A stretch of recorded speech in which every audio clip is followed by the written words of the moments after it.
Okay, so we are heading for a really nice time for Honkai Star Rail, and I definitely mean it because we all are about to get Dr. Ratio for free in the mail when his banner drops, and what better way to celebrate everyone getting a brand new character and everyone getting to experience this character by making a how to build video and how to basically grind all things you need to get for Dr. Ratio and know his kit, by heart at this point. We are going to be talking about all things Ratio when it comes to his relics, his Lightcones, his teammates, his teams, his kit, all that type of stuff in this video so that you're able to use them, able to have all the stuff ready for when he drops day one, that you can play with them and experience him the same way everyone else will as well. So other than that, let's go ahead and start talking about this video. But before we do that, make sure to leave a sub and a like on the video. The support y'all guys have been giving me is absolutely amazing. I appreciate every single one of y'all. But let's go ahead and get straight into the video talking about Dr. Ratio. So in his kit, it's super easy to explain. In all honesty, every single part of his kit is going to be single target, whether it be his basic attack, his skill, his ultimate, or even his follow-up from his talent. It is all single target. Now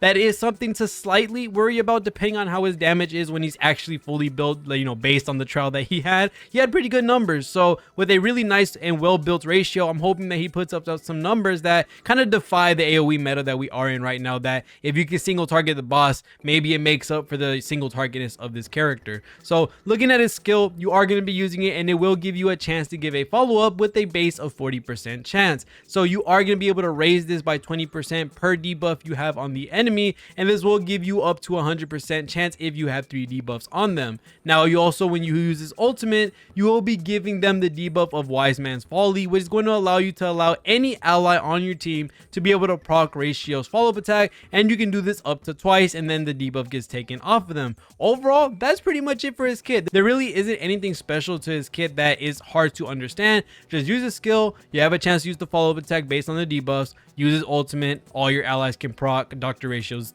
talent, and then you're able to just go ahead and do damage. That's basically all it is to it. There's nothing really crazy about it. Other than that, now when it comes to his traces, this is where it kinda gets slightly, weird with how you would build your team, just because he does depend a lot around debuffs, and there's a lot of different characters that you can run for Dr. Ratio to get him there, to get him as high as you possibly can in regards to the debuffs that he needs. We will be talking about these traces in order from least important to most important, because as I go on, it will take a little bit longer to explain, which is going to be for his skill, and a lot of these are based on his skill. When he uses his skill, he will be doing a shred for the effect res, and that's going to overall allow you to stick on some debuffs a lot easier so that the enemy doesn't reduce it or it stops them from taking on those debuffs. So that's a really cool quality of life trace for him to have. He also has another trace associated with his skill, which is going to be for every debuff on the target, his crit rate increases by 2.5% and 5% for crit damage, and this effect can stack up to 6 times. This goes all the way up to 15% crit rate and 30% crit damage, which is a pretty hefty amount of crit value that we are getting for free based on his trace. So we can 100% take that, and not only that, we do get some crit rate nodes in his minor traces as well. So it's going to be kind of easy to build Dr. Ratio, especially if we look at some of his relics that we will be looking at later. And then lastly, his other one that is going to impact the amount of team usage or the way you team build him, and also the Lightcones he may use, which is going to be when dealing damage to a target that has 3 or more debuffs. So this is the opening condition so that you do get this bonus. For each debuff the target has, the damage dealt by Dr. Ratio to this target increases by 10%, up to a maximum increase of 50%. So basically this is saying that you do want to have at least 5 debuffs on them so that you're able to get the most amount of damage boost from this trace. Now this is going to be kind of different from the first trace I was talking about, where it gives you the crit damage and crit rate, because that can actually stack over time. So say you have 3 debuffs on the enemy, you will be getting 3 stacks of Sumnation, and then when the next turn comes around, use your skill again, you will get another 3 stacks from Sumnation again, and then you are capped out at the 6. For this last trace, you do want to have 5 debuffs total on them at all times. That way he's able to get the max amount of damage output. And the way you get this is going to depend on certain factors, whether it be external factors like shield breaks, whether it be on Lightcone debuffs, kit debuffs, and then you also have Wise Man's Folly that is from his ultimate as well. So we are going to be looking at a couple of things when it comes to his team building and how you would use them. That way we're able to get the most amount of debuffs to make it a little bit easier to build other characters around him. Let's go ahead and look at his Lightcones really quickly. He does have a couple that he can use. Of course, his signature is going to be his best. I'm pretty sure they're going to make it super cracked out for people to get it, and we will be covering it as soon as they release it. But as a free character, heck yeah, they're going to make that junk broken. I already know they are. Topaz is actually really good for Dr. Ratio if you do have it and you aren't going to be using Topaz with them. It is going to be applying the tame state and give some crit stick values. I'm saying crit stick values because you are getting the crit rate from it, if I'm not wrong, but you will be giving the tame state when you use a follow-up on the unit, and that is going to help you apply an innate debuff through this Lightcone as well. So this is a really nice Lightcone for Dr. Ratio, because not only will you have Wise Man's Folly, you also have the tame state from this Lightcone, and that's going to give you the 2 out of 5 that you would want for your max amount of damage boost. Now, do you need the full damage boost?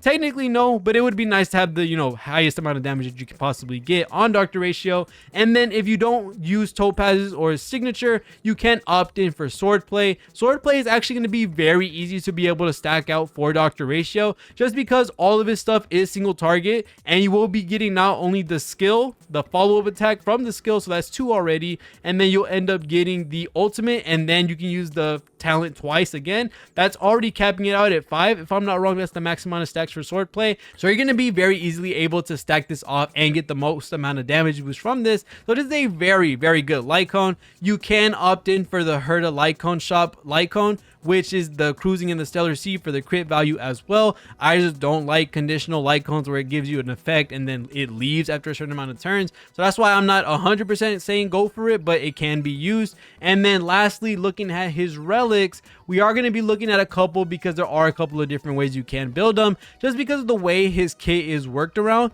you can of course use 4-piece Wastelander set, which is going to give you the imaginary bonus for the 2-piece, and for the 4-piece you will be getting an extra crit rate of 10% when hitting debuffed enemies, which there always will be basically with the teams you are going to be building. And then if you do imprison them or get the shield break off with Dr. Ratio, or if you're running mono imaginary, you are going to be getting an extra 20% crit damage. So there's a lot of sources that Dr. Ratio will be getting crit from, and this is a really nice thing because it will make it not only a free character for us to have, but a free character that's going to be easy to build as well. So this is really nice. If you're not going to be doing 4-piece Wastelander or just don't have the pieces to get the full-on 4 set, you can rock 2-piece Wastelander with 2-piece of the dot set, which is the prisoner set, because this will be giving you the attack bonus on the 2-piece, and you could also opt in for the 2-piece on the musketeer set as well. Just all really cool stuff that you could possibly run with Dr. Ratio. You could also potentially, if you want to not just basically give him his whole kit boost, you can basically hone in on his follow-up and use the follow-up set with the prisoner set,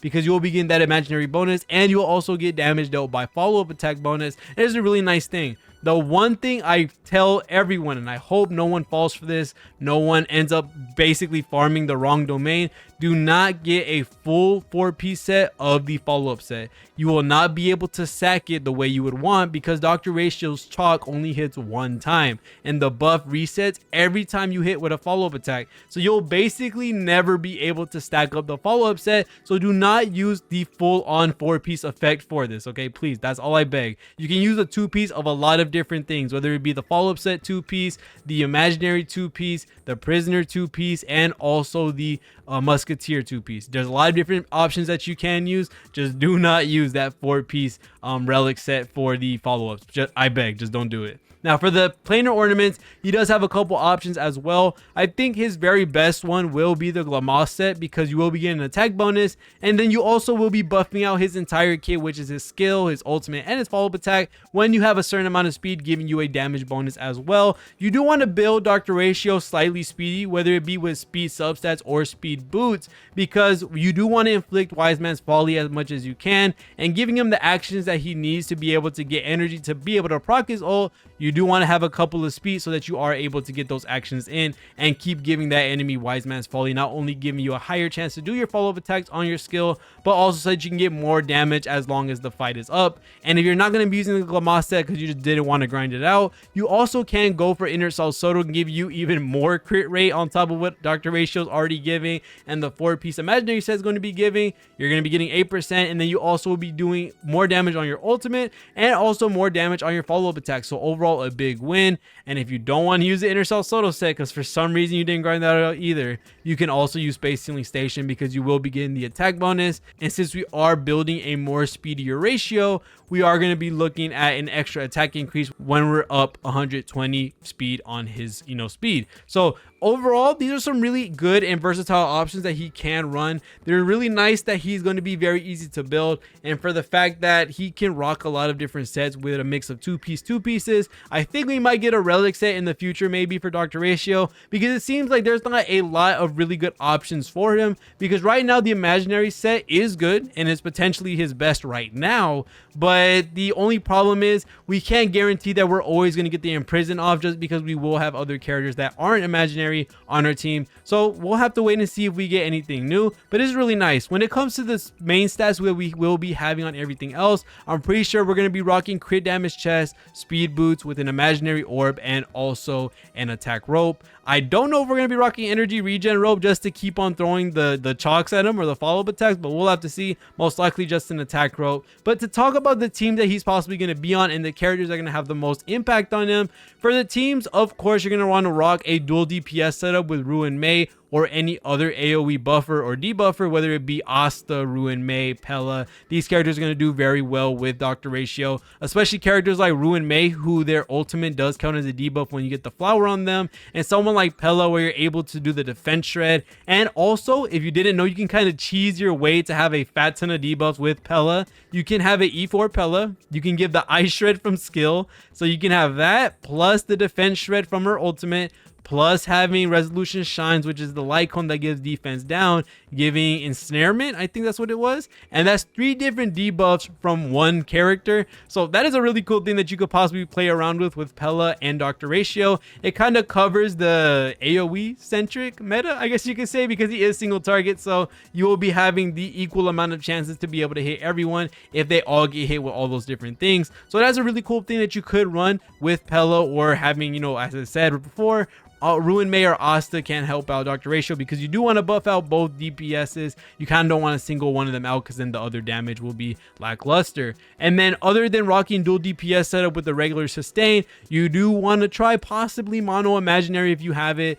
Something like Dr. Ratio with Yukong and Luocha and Welt, or even possibly Dan Heng. There's a lot of really different opportunities and crazy shield shredding for sure for the imaginary team with having this. Of course, Yukong giving imaginary bonus damage on Trace, and it's also a free unit as well, which we will be trying out. You have Luocha there for the dispelment, for the easy heals, and then Dan Heng is there, of course, or Welt to imprison or to shield shred. There's a lot of really cool things you can do with these two teams, but rather than just having dual DPS and mono imaginary, talking about the specific units that are going to be very great for him when they add a lot of debuffs themselves. As I said already, Ruan Mei is just going to be one of those characters that is just going to be overall one of the MVPs for Dr. Ratio's team, not only adding in one debuff of her own, which is through her ultimate, but she's also going to do the multitude of buffs that I'm not going to explain again, that long list of buffs that Ruan Mei has. We all know what it is. And then there are other characters like Topaz, which a different investment in terms of how you use Topaz can vary in how easy it will be to be able to rock out Dr. Ratio's debuff counter,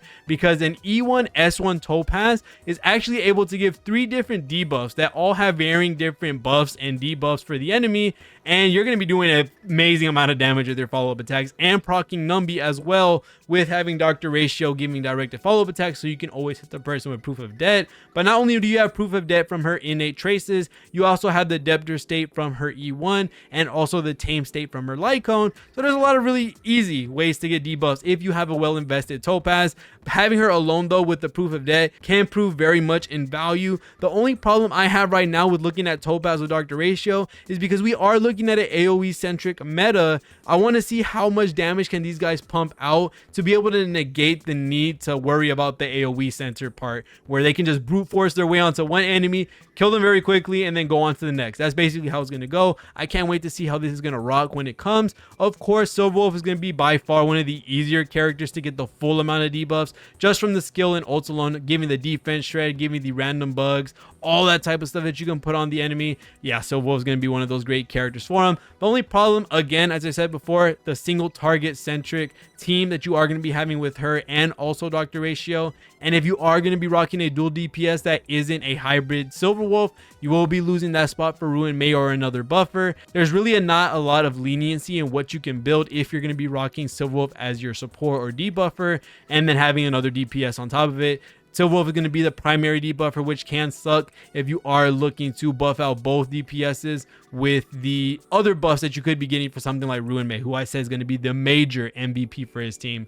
As again, before, as I said with Pela, you can kind of cheese it out with one of her Eidolons and also giving her Resolution Shines and also using her ultimate. There's a lot of different ways that you can give 3 debuffs onto the enemy with using Pela. And there are some Lightcones that do add value to him as well, depending on what characters you could use. Something like Topaz's Lightcone giving Tame, something like Incessant Rain giving Aether Code, same thing with Kafka's Lightcone giving Erode. There are other Lightcones that can help Dr. Ratio out and give you a little bit more leniency in how you're building your team and give more characters these Lightcones, and then you can kind of shell out for something like a regular DPS with no debuffs. That way you're able to get the maximum amount of debuffs with Dr. Ratio and do a lot of damage with the other character as well. And something crazy that you can do, or funny depending how you look at it, you can use Trend of Universal Market to be able to use it on Fire MC or Japard because they do have high taunt chance and they are preservation as well. You can use these characters where if you use Trend of the Universal Market, you can apply burn to an enemy when they attack you, and knowing that these characters have taunt,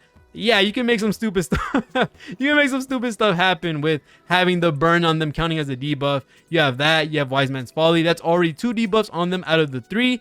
And that's going to help you overall with your team building. Make it a little bit more lenient to have a certain character over another when it comes to having maybe like Pela or another character that can add some debuffs as well. So you can play around with these characters. There's many characters in the game that add debuffs and have slight debuffs in their kit as well. Something like Himiko with their burn that comes at a small chance with every attack that she does. Someone like Hanya, someone like Welt. There's a really cool cast of characters that just have debuffs that we haven't registered in our head. Someone like Japard with his freeze. Someone like Gwenaifen and Serval and all these characters in the dot class that have their dots as well that count as debuffs. Gwenaifen for sure having Fire Kiss and Burn as well. There's a lot of really cool stuff that comes from this character. Dr. Ratio is definitely going to be a cool character to play around with, especially with the different builds and the different teams that we're going to have with using him, whether it be dual DPS with the debuffer and a sustain or mono imaginary alike. This is going to be a cool character to have and a cool character to use. So other than that, that is going to be it for Dr. Ratio when it comes to his relics, his Lightcones, his kit, the teammates that he can run, and the team that you would possibly run. Wow, I'm just super excited for all of us to try him out. So other than that, thank you guys so much for watching all the way to the end of the video. See you on the next one, and peace.